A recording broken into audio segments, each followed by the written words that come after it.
WhiskyJason here, whiskey from the viewpoint of an American over here in Germany, often tasting rare and exotic whiskeys.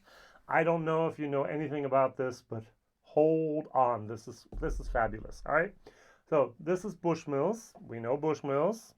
This is the Causeway Collection. Thank you very much that we have now the Causeway Collection. This is a 25-year-old Causeway Collection. 6 years, the normal Oloroso bourbon, and then someone decided, I'll talk about that in a moment, take it out of those casks and put it into a Madeira cask. So on the back it actually says here, then further aged in first fill Madeira casks. So, yay, for 19 years, so a 19-year-old finish. You can't say 6-year maturation and then 19-year finish. That just doesn't make sense. 50.3%, 25 years of age, actually distilled on the 23rd of October 1996.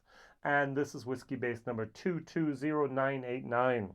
So I'm going to pull this out. I'm going to talk about price in a second.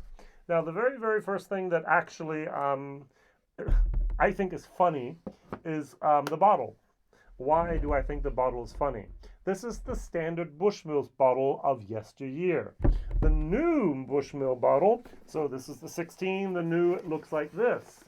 But for some reason, Bushmills started with their Causeway's collection in the old bottles, and they decided to continue.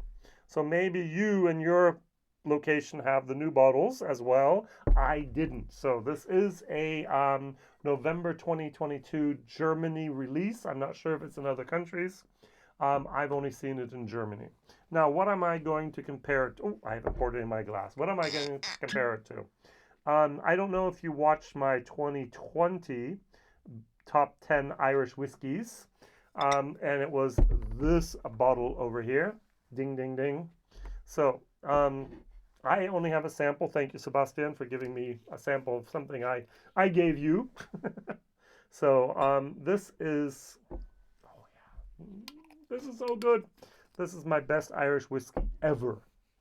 All right, so this is Whiskybase number 170166. This was distilled on the 6th of April 1992. It's 28 years of age. There were only 689 bottles, and this is 53.6%. Of these 689 bottles, I bought 3, and I shared 3, which meant I bought 1 bottle. I was so flabbergasted by the taste profile that I actually bought 2 more and shared those with my super fans as well. All right, so I paid between 377 and 388 euros per bottle back then. This bottle, Whiskybase number 170166, goes for anywhere between 750 and 1,200 euros. Crazy. This is, I bought it direct from the importer now. Now I'm a registered dealer, whiskey shop dealer, online shop in Germany, so I can buy directly from the importer. And the recommended retail price in Germany is 538 euros and 90 cents. 538 euros is the recommended retail price.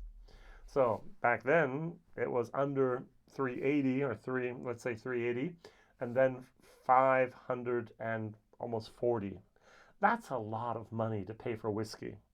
I was just, my German video was just kind of going, what can I do with 500 euros? I could have a couple nice days with my wife on vacation, go to a wellness hotel. I could actually, for my kids, they're grown now, but imagine my kids were still teenagers, actually give them their all the money they need for clothing for the next year.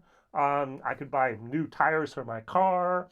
I could donate it to an orphanage in Africa that I work with together.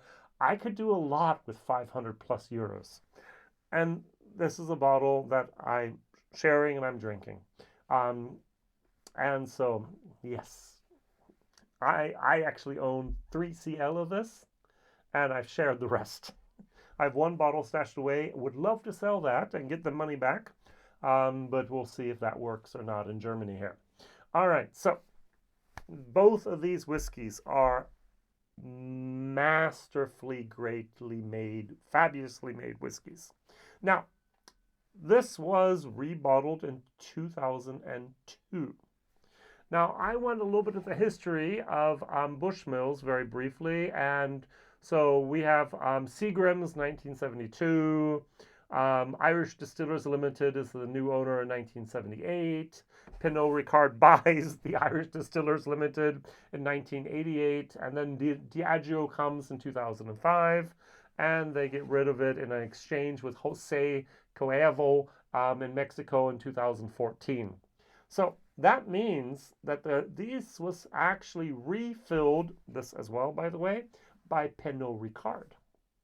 Pernod Ricard, between 1988 and 2005, had the foresight to say, we're not going to go our standard whiskey, like the 16-year-old with sherry and with bourbon, but we're going to go a new direction. We're going to invest in first fill Madeira.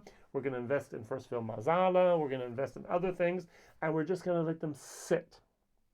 Now, I do want to have, thank you, Pernod Ricard, for that.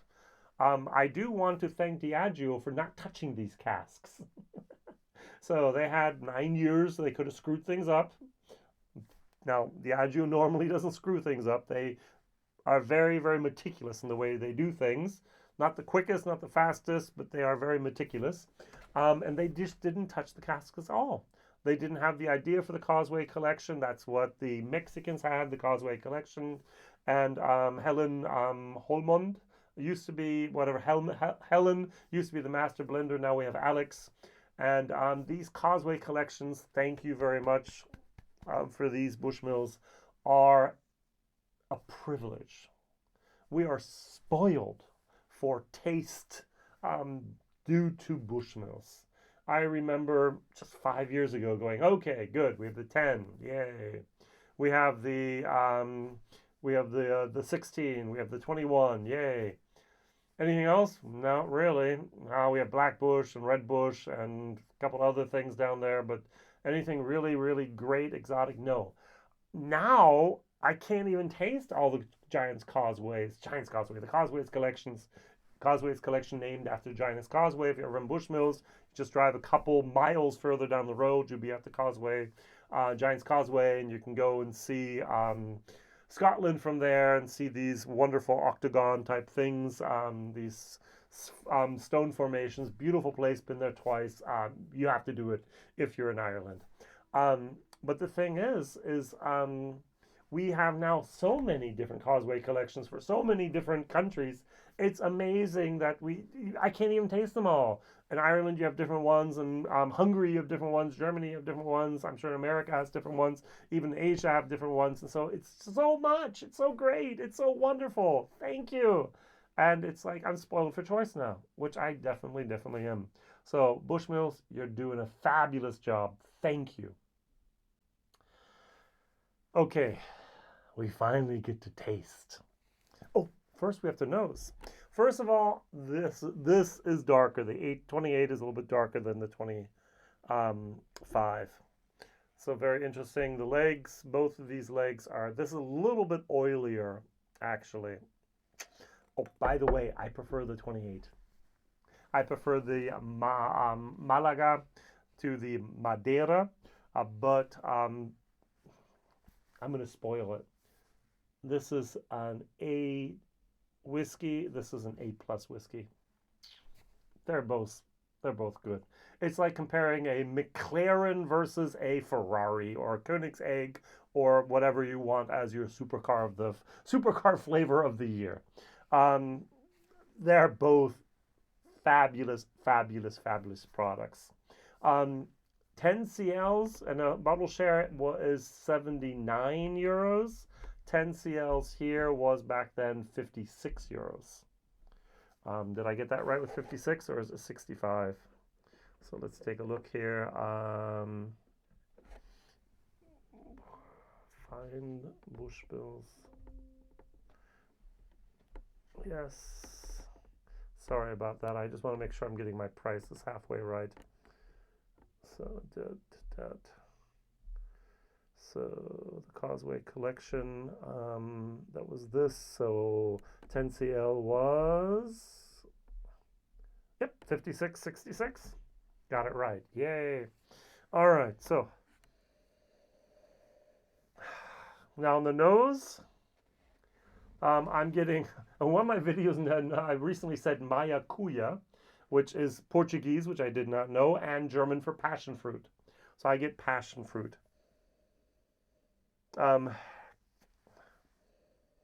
Passion fruit, vanilla, a little bit of oak, a very, very overripe peach. This is absolutely fantastic, but this is even more fantastic. I get a little bit more of a tobacco moment. I get a little bit more of a raisin rum, Malaga. This has a little bit more of a chocolate moment as well. Very, very nice. Both of these are absolutely amazing. And the concentration of flavor, it's almost as if someone had compressed the flavor together into something that's so compact. It's almost difficult for me as a taster to unpack it, to decompress it. Wow. Prefer this smidge, a tad more. Cheers.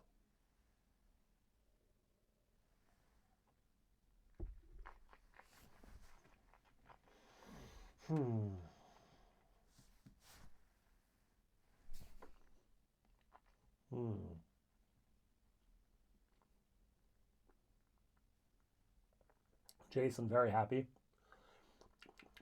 Wow. As I talked about the passion fruit, about the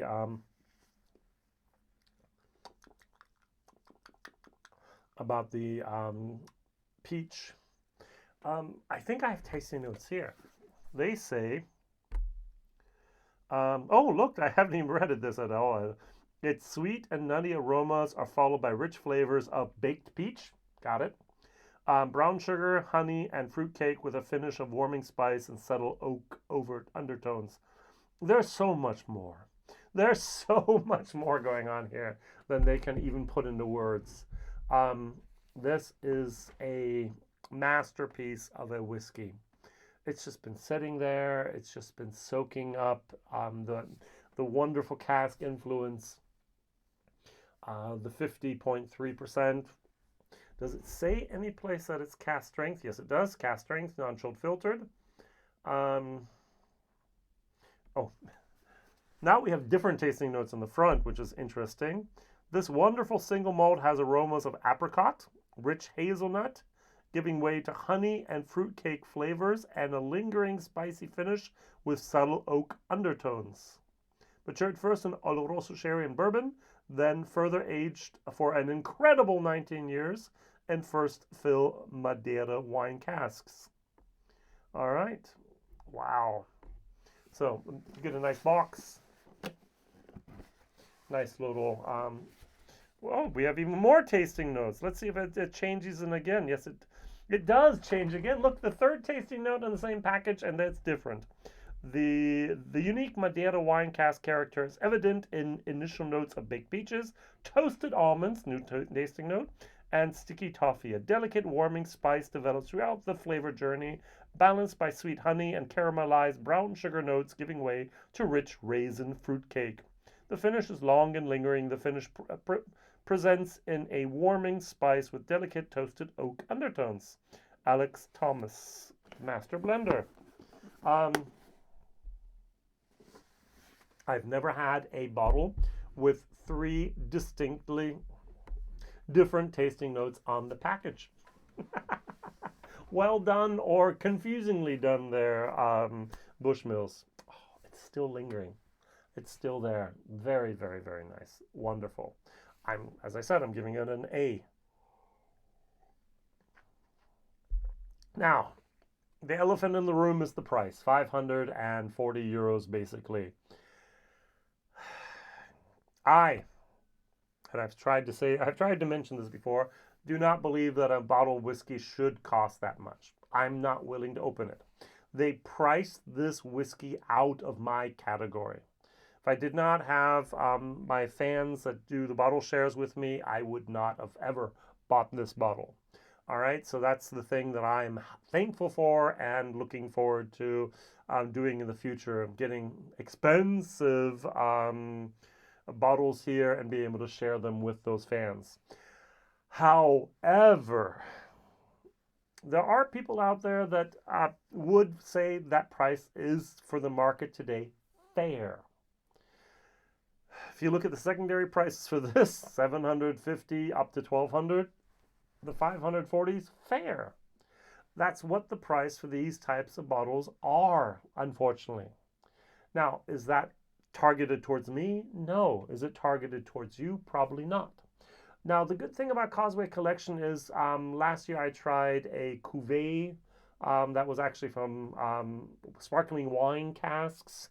I had a Jupiler, which was a special type of forest in France where they have fine-grained wood that they use for the wine industry. There was the, it's not up there anymore, the 10-year-old, yes it is, it's here, the 10-year-old sherry cask finish. Bushmills is doing so much, it's great. And they're at prices here, and here, here, and here. And this is one of the bottles at here, and it's just not for me. So I'm going to give this actually a D for value for money. Because I just cannot recommend going out and spending 540 plus euros on a bottle of anything that's a spirit. Now, I do not condone the people, that's me, other people, that say, hey, I'm going to buy a bottle, maybe even two, store it away, and then sell it in 1 or 2 years for a couple €100 more. If you're collecting stamps, you're collecting stamps also to maybe sell, trade, and so on. Why not? All right, so I'm not condoning that. So I just opened up a big can of worms there, I know. Let's just kind of put that to the side and leave it stay there. Now, this, given enough time for my palate to calm down and acclimate. Mm.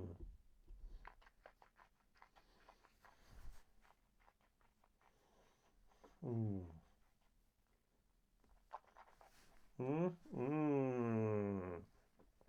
Flavor, aroma. Wow. The very interesting thing is this is hotter. It's 50.3. This is, did I say that correctly?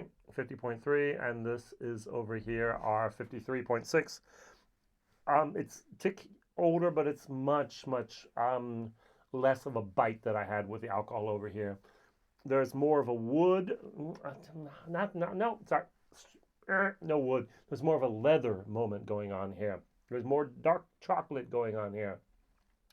There's more of a compressed, compact fruit note going on here. As I said, raw raisins and plums and so on. This is my favorite Irish whiskey I've ever had. That is wonderfully done. A little bit of jam, a little bit of cherries, a little bit of everything. All right, this is just great. A friend of mine, he is a blogger. I think he tried the bottle after I did my video. I said, hey, I have to try this. Jason doesn't flip out and do this. He actually wrote on Whiskybase a review, and I just want to put a couple of his words into your mouth, into your ears, so you can hear how it is. So, first of all, dark tone, brownish red. After gently waving the nosing glass, the malt runs slowly, viscous and oily back on the inside walls of the glass, forming wide, clear. We call those little things church windows. All right. So, which hopefully allow initial conclusions to be drawn about a full, heavy body of the whiskey, and thus plenty of taste. Long matured whiskeys often have a wonderful structure. Then it gets warm to the heart. Wax, latte macchiato, hot chocolate, almond muffins with maple syrup, vanilla pulp, honey-like sweetness, and spicy curry paste. Didn't get that. Then elegant fruit notes emerge, pickled plums, elderflower syrup, and a hint of ripe grapes. Interesting herbal notes play around the other aromas and give the nose a more than engaging complexity. The comparatively high alcohol content never has a disturbing effect. Rather, it seems to push and inspire the diverse aromas. Warm, soft, full-bodied on the palate. The oily Bushmills rolls over the tongue and velvetily lines the mouth. On the tongue, I perceive the typical taste of raisins pickled in sweet wine, as we know it from high-quality Malaga ice cream over here in Germany, which has not been experimented with on cheap rum. This is followed by almonds marinated in honey, white nougat, herbal sugar, a little caramel, a touch of cinnamon, and light vanilla cream. The great sweetness, never sticky or artificial, is ingeniously complemented by fine fruity notes in the mouth, similar to before in the nose. Candied grapes and pears come to mind, but also the elderflower syrup, exactly as I already noticed it in the nose. Wonderfully composed, elegant, multi-layered and incredibly delicious. The transition to the aftertaste is literally flowing and absolutely flawless. Yeah, you get the point. This is fabulous whiskey. This is almost as good. Both of these are great. Thank you very much for watching. I hope I have piqued your curiosity for Causeway Collections with Bushmills. Beautiful, beautiful things. Excellent, excellent products here. Thank you, Pernod Ricard, once again for having the foresight to create these products. Thank you very much, Diageo, for not touching them. And thank you very much for the owners now of Bushmills for actually bottling them. And a big thanks goes on Alex Thompson, that she actually can now be the master blender at Bushmills. All right, WhiskyJason over here, tasting rare and exotic whiskeys. Hope to see you very, very soon. All the best. Bye-bye.